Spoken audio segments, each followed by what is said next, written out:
는 바로 눈에 보이는 성전이 아니라 눈에 보이지 않는 성전이 예수님께서 말씀하신 새로운 성전입니다. 잘 이해가 안 가시죠? 성전은, 예루살렘 성전은 예수님의 예언대로 무너졌습니다. AD 70년경에 유대 전쟁으로 인해서 무너졌죠. 지금도 예루살렘 성전은 없습니다. 단지 통곡의 벽이라고 하는 웨스트웰 하나만 남아있는데, 그것도 그 자리가 바로 예루살렘 성전이 있었다라고 하는 그 증거를 찾기 위해서 남아있는 것이고요. 예루살렘 성전은 2000년이 지나고 난 지금에도 세워지지 않습니다. 그래서 성전은 보이지 않습니다. 그렇다면 성전이 없어진 것입니까? 아닙니다. 성전이 없어진 것은 아닙니다. 단지 보이지 않을 뿐입니다. 예수 그리스도를 통해서 하나님으로부터 죄 사함을 얻게 되는, 예수 그리스도를 통해서 성전의 기능인 죄 사함을 얻게 될 수 있었고요. 예수님을 통해서 하나님을 만날 수 있게 되었으니 예수님이 곧 성전이시고, 아멘. 성전은 보이지 않지만 성전이 있다라고 하는 사실을 기억해야 될 줄 믿습니다. 아멘. 우리는 간혹 눈에 보이는 이 교회당을 성전으로 착각할 때가 많이 있는데요. 교회는 예배당이지 결국 성전은 아닙니다. 물론 예배당은 귀하게 여김을 받아야 합니다.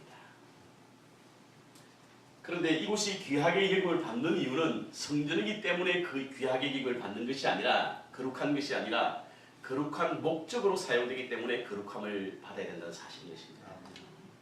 저는 저희 교회에 정말 예배당을 내 몸과 같이 아끼면서 사랑하고 가꾸는 분들을 보면 참 감사하고, 예배당에 무슨 일이 있으면 급하게 달려와서 관심을 가지는 분을 보면 참 귀하게 여깁니다.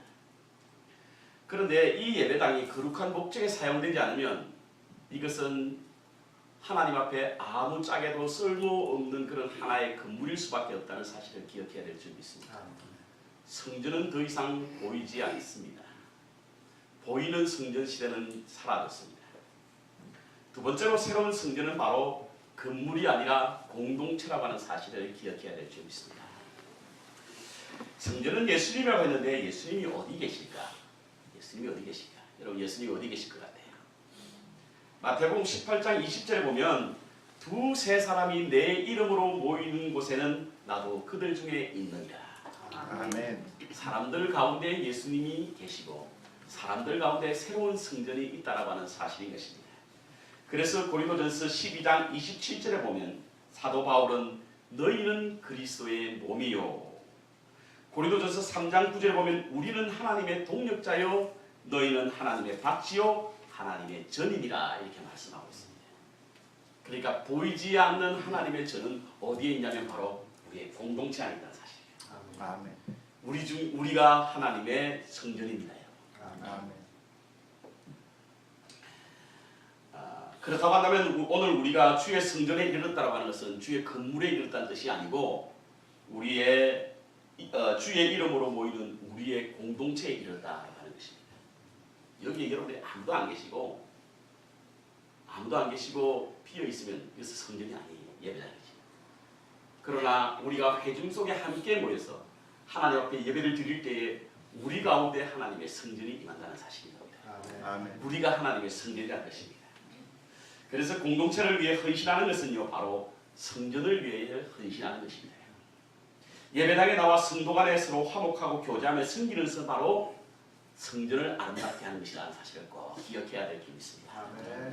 우리가 서로 위하고 사랑하고 교제하고 아끼며 존경해야 되는 이유가 바로 이러한 일들이 성전을 아름답게 하는 일이기 때문에 그렇다는 사실을 꼭 기억하시기를 바랍니다.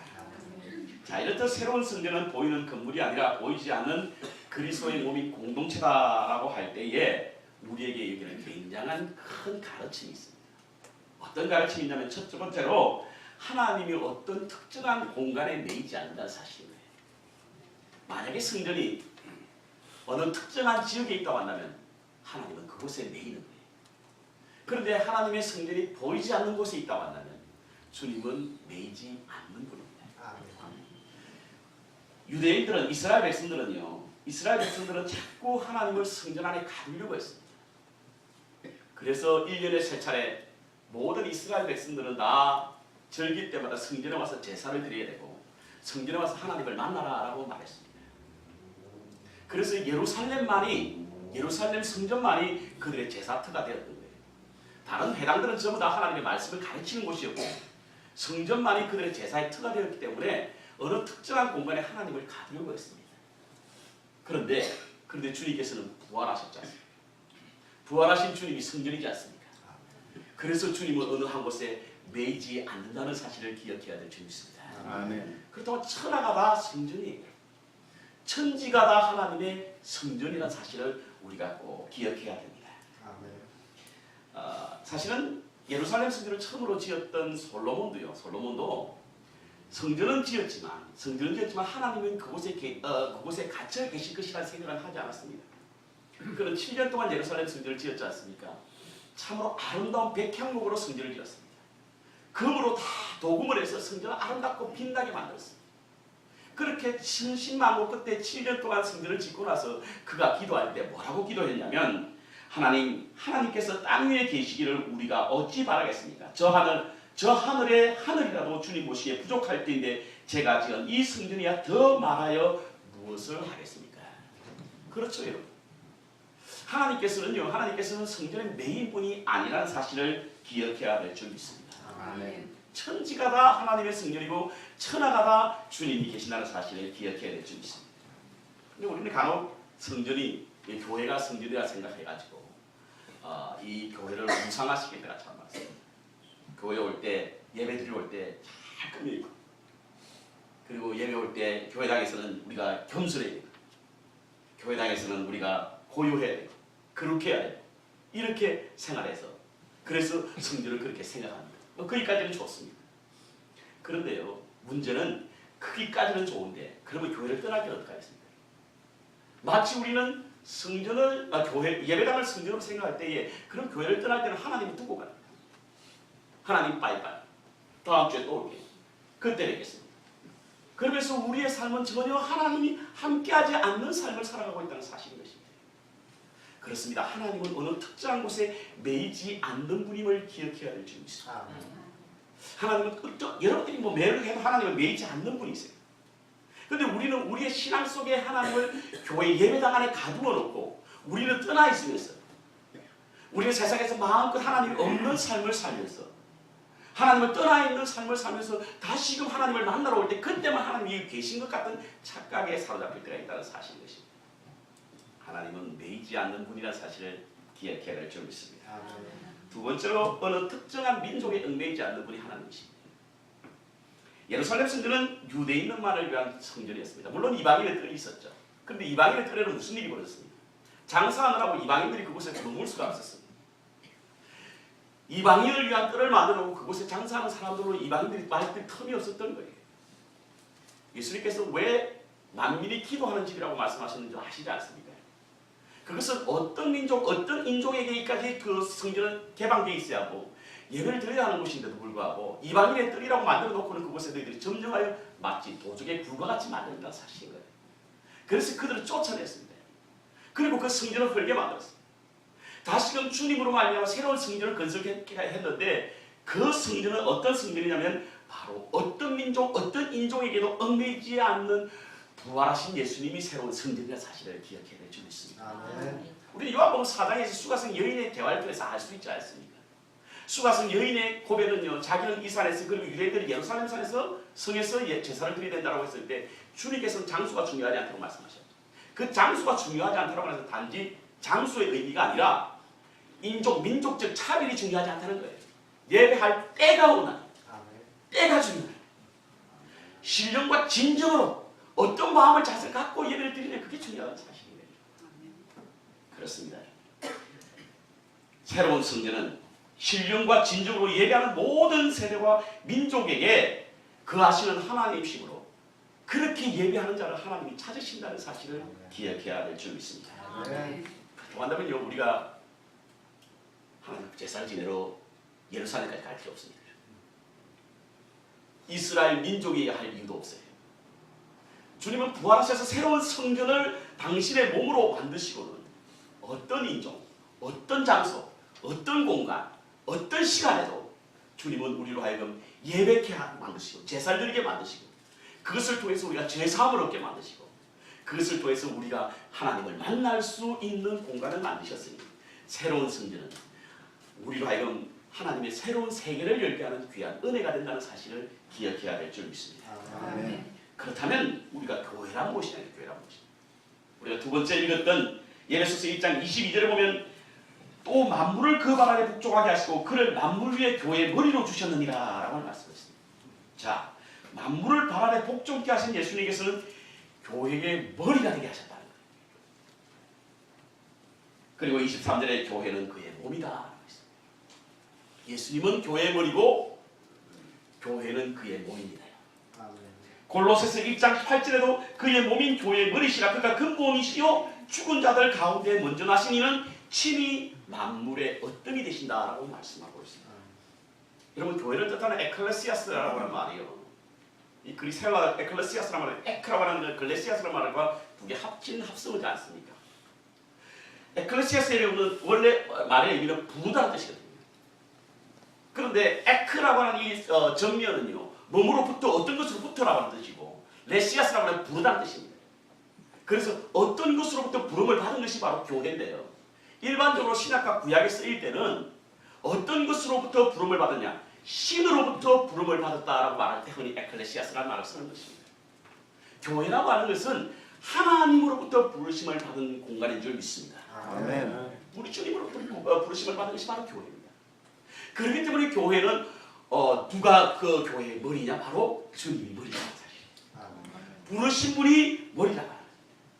예수님이 부른 사람들의 모임이니 그 모임의 머리는 바로 그리스도시다라고 하는 사실인 것입니다. 사도행전 9장에 보면 사도 바울 선생이 다메스커스로 가는 중간에 부활하신 예수님을 만난 극적인 장면 아시죠? 갑자기 다메스커스로 가는 길에 부활하신 주님을 만나게 돼서 깜짝 놀랐던 것이죠. 나타나셔서 그냥 나타나신 것뿐만 아니라 말씀하십니다. 내가 어찌하여 나를 핍박하느냐. 사도 바울은 그가 누군지는 몰랐습니다. 그래서 그분을 째려보시면서 니시온지, 니시온. 나는 내가 핍박하는 예수라 이렇게 말씀했습니다. 자, 사도 바울 선생은요, 예수님을 핍박하러 간 거 아니에요. 누굴 핍박하러 갔다고요? 예수님의 도를 가르치는 자를 핍박하러 간 거예요. 결국에는 교회를 핍박하러 가는 것입니다. 그런데 예수님은 교회를 핍박하러 가는 자를 향하여 누구를 핍박한다? 왜? 나를 핍박하느냐. 곧 교회의 머리는 예수 그리스도시기 때문입니다. 아멘. 교회의 머리가 예수 그리스도이기 때문에 교회를 핍박하는 것은 바로 주님을 핍박하는 것이다 이렇게 말씀합니다.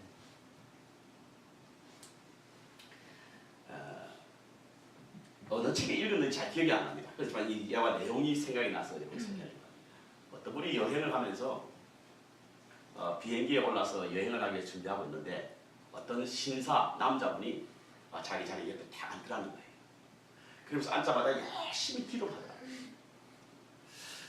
옆에서 보고 있는데 얼마나 간절하게 기도하든지 기도가 끝나고 나서 그분에게 물었다는 거예요. 신앙생활 하시는 분이신가 보죠? 그랬더니 예, 그렇습니다. 라고 이야기하더라고요. 그래서 어디로 가십니까? 그러니까 예, 어느 주로 가고 있습니다. 그 지역의 교회들을 위해서 기도하시나 보죠? 이렇게 물었더니 예, 그렇습니다. 그런데 교회가 깨지기 위해서 기도합니다. 이렇게 얘기하더라고요. 그래서 아니 어떤 종교를 가지길래 교회를 깨지기 위해서 기도하냐 이렇게 자기가 믿는 종교는 바로 사탄 숭배 종교다 이렇게 해요.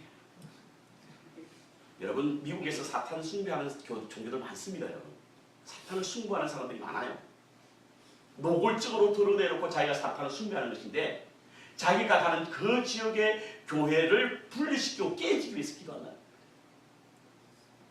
그분은 깜짝 놀랐다는 거예요. 아니 어떻게 저렇게 드러내놓고 교회가 깨어지기 위해서 기도하는 사탄을 숭배하는 사람들이 이렇게 많을까? 그런데 더 놀란 것은 그들의 기도가 굉장히 간절했다는 사실입니다. 우리 그리스도인들이 기도하는 것보다 훨씬 더 간절하게 사탄이 교회의 분리를 위해서 기도하고 있더라는 겁니다. 여러분 사탄은요 예수님을 십자가에 못 박고 그들은 승리한 줄 알았습니다. 그런데 그분이 다시 부활하셨지 않습니까? 다시 주님을 죽이기로 결심하고 그들이 덤비는데요. 어떻게 덤비느냐? 교회를 통해서 덤비는 거예요. 교회를 끊임없이 핍박하고 교회를 끊임없이 깨므로 말미암아 그들의 목적을 달성하기 위함이라는 사실을 우리가 기억해야 될 줄 믿습니다. 왜냐하면 교회는 그리스도의 몸이기 때문에 그렇습니다. 그리스도는 교회의 머리이기 때문에 교회를 깨는 것이 오늘날 그리스도를 깨는 것이라고 생각하고 그리스도를 다시 죽이는 것이라고 생각하기 때문인 줄 압니다. 그렇습니다. 우리는 한시도 잊지 말아야 할 사실은 교회는 새로운 성전인 그리스도의 몸이라는 사실인 것입니다. 우리가 몸이 될 때 주님은 우리의 머리가 된다는 사실을 기억해야 될 줄입니다. 그럼 주님의 몸인 교회는 교회의 머리가 되는 주님과 어떤 관계를 가져야 할 것입니다. 두 가지만 말씀드립니다. 첫 번째로 유기적인 관계를 가져야 합니다. 유기적인 관계란 말은 둘이지만 하나의 개체가 되어서 하나로 움직이는 것이 바로 유기적인 관계입니다. 머리와 몸은 두 개이지만 하나로 움직이는 건 아닙니다. 우리 예수님과 교회는 두 개이지만 하나로 움직이는 것이 바로 유기적인 관계란 말은 사실입니다.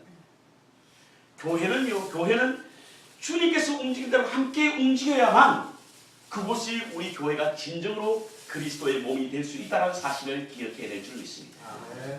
그래서 교회는요, 예수님과 분리될 수 없는 공동체입니다. 예수님이 분리된 공동체는 더 이상 교회가 아니라는 사실인 것입니다. 그러므로 교회는 주님의 생각과 같아야 하고요, 감정과 같아야 하고요, 그리고 주님께서 바라시는 것을 추구하는 것이 바로 진정한 교회이고 그리스도의 몸을 준 그리스도의 몸이라는 사실을 우리가 기억해야 될 줄 믿습니다. 끊임없이 주님이 어떤 생각을 가지고 계실까? 주님께서 어떤 마음으로 우리 교회를 바라보고 계실까?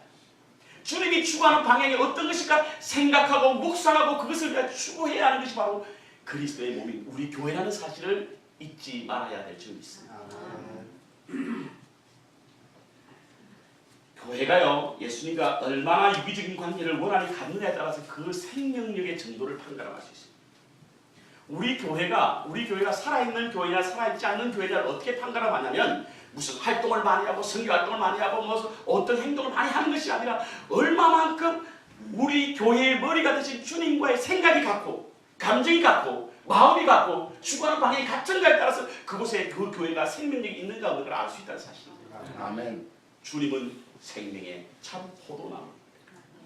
우리는 가지지 않습니까? 가지. 그런데 이 가지라고 하는 것은 예수님을 믿는 순간 나무에 붙게 되는 거예요. 그런데 모든 가지가 다 생명력이 있는 건 아닙니다. 어떤 가지가 생명이 있느냐? 열매 있는 것이 바로 생명이 있는 가지예요. 그런데 여러분, 그 가지가 생명을 잃을 때 농부는 어떻게 한다고요? 농부이신 하나님께서 어떻게 하신다고요? 가지를 치는 거예요. 가지를 치는 순간 그 가지는요, 농부의 손에서 떠납니다. 그 가지는 누구의 손에 붙어 있다고요? 나무꾼의 손에 붙어 있습니다. 나무꾼은 그 가지를 가지고 뭐합니까? 불쏘시개 쓰려고 그 가지를 걷어가지 않습니까?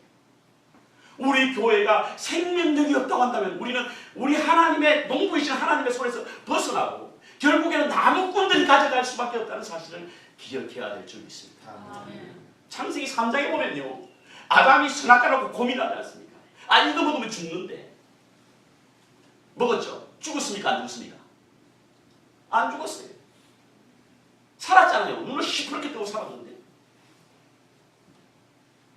그런데 그들이 살아있다 하나 실제로 죽었는 사람.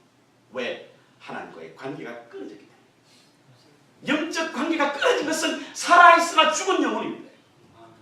하나님의 교회가요, 살아있으나 죽었다고 하는 사대교회가 왜 사대교회가 살아있으나 죽었다고 말했습니까? 그것은 하나님과의 유기적인 관계가 제대로 이루어진 것이 아니라 물질 문명에 발전된 어떤 도시에 온갖 향락 문화가 다 들어와서 하나님의 방향과 전혀 다른 하나님과 일치가 되지 않는 유기체적인 삶을 살지 않았던 교회이기 때문에 실제로 살아있으나 죽은 교회와 같다라고 요한은 기록하고 있는 것입니다. 저는 저희 교회가 살아있는 하나님과 그리스도와 일치가 되는 유기적인 교회가 되기를 소원합니다. 두 번째로 우리가 묵상해야 될 것은요, 머리와 몸은 복종과 사랑의 관계입니다. 에베소서 5장에 보면 우리 여자 성도님들이 굉장히 기분 나빠하는 말씀을 합니다. 어떤 말씀이냐면 5장 24절에 아내들도 범사의 그 남편에게 복종할지니라. 아내님 기분이 안 나쁘십니까? 그렇게 살지도 않으시면서 아마 이 시대 때는 이 말씀이 통했던 것 같아요. 그런데 오늘날 이 말씀 설교하면 큰일 납니다. 목사 쫓겨납니다. 제가 쫓겨날 준비가 되었을 때 이 말씀 드리겠습니다. 그런데 아내는 남편에게 복종할지니라고 하는 이 말씀을 사도 바울 선생은 왜 예배소 교회에 하셨을까? 그것은 바로 머리이신 주님과 몸이신 교회와의 관계를 설명할 때에 아내와 남편의 관계를 통해서 설명했던 사실입니다.